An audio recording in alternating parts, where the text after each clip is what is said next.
আসসালামু আলাইকুম ওয়া রাহমাতুল্লাহ নাহমাদুহু ওয়া নুসাল্লি আলা রাসূলিল কারীম আম্মা বাদ।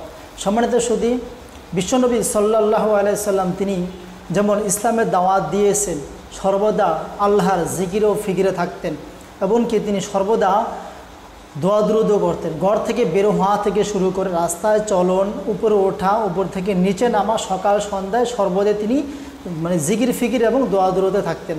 এমনকি তিনি তার কোনো গুনাহ হয় না, কবিরা গুনাহ তো দূরের কথা, সগীরা গুনাহ, ছোটো ছোটো গুনাহ থেকেও আল্লাহ তাআলা তাকে নিরাপদ রেখেছেন।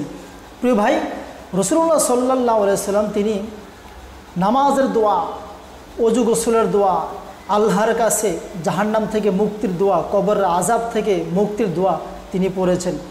তার কোনো শাস্তি নেই, তারপরও তিনি কবরের আযাব থেকে, আল্লাহর শাস্তি থেকে তিনি পানা চেয়েছেন। হযরতে আবু হুরায়রা রাদিয়াল্লাহু আনহু থেকে বর্ণিত, তিনি বলেন যে রাসূলুল্লাহ সাল্লাল্লাহু আলাইহি সাল্লামের দোয়ার ভান্ডার, দোয়াসমূহের মধ্যে হতে এটা একটা দোয়া ছিল যে তিনি আল্লাহর নিকটে দোয়া করতেন, আল্লাহুম্মা ইন্নী আউযু বিকা মিন ইলমিন লা ইয়ানতাফিউ ওয়ালা মিন দুআইন লা ইউসমাউ ওয়ালা মিন কলবিন লা ইয়াখশাউ ওয়া মিন নাফসিন লা তাশবাউ। হায় আল্লাহ, আপনি আমাকে এমন এলেম, জ্ঞান, নলেজ, বিদ্যা সংগ্রহ করা থেকে আপনি বাঁচিয়ে রাখেন। আপনার নিকটে আমি আশ্রয় চাই এমন এলেম থেকে, জ্ঞান থেকে, যে এলেম কোনো উপকার বা কোনো কাজে আসে না। আপনার নিকটে দোয়া চাওয়া থেকে বিরত রাখুন, যে দোয়া শোনা হয় না। এবং এমন অন্তর নফস থেকে, যে অন্তর বিনয় হয় না, নম্রতা হয় না। এবং এমন সত্তা থেকে, এমন জান থেকে, নফস থেকে, যে নফস আপনার তৃপ্ত হয় না। প্রিয় ভাই, এই যে দোয়াটা আমরা ইচ্ছা করলে আমরা আমাদের আমলনামায় ভারী করতে পারি। নামাজের পরে তো দোয়া করাই হয়, তো আমরা এই দোয়াটা আমাদের আমলনামায় অ্যাড করতে পারি।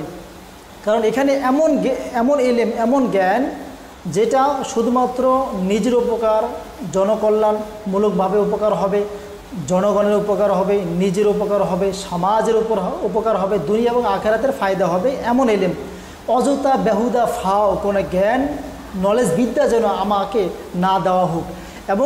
এবং অন্তর থেকে, যে অন্তর, যে হৃদয় কঠোরতা অবলম্বন করে, এইরকমটা নয়, নরম, নম্র, ভদ্র, যেখানে বিনয়তা প্রকাশ করার মতো সেখানে বিনয়তা প্রকাশ করা, এমন অন্তর আমরা আল্লাহর নিকটে, আপনার নিকটে চাই। প্রিয় ভাই, আমরা এই রাসূলুল্লাহ সাল্লাল্লাহু আলাইহি ওয়াসাল্লাম দেখানো দোয়া মোতাবেক যদি আমরা আমল করতে পারি, তাহলে আশা করি আমরা আমাদের সফলতার চূড়ান্ত পর্যায়ে পৌঁছে যাব। আসসালামু আলাইকুম ওয়া রাহমাতুল্লাহ।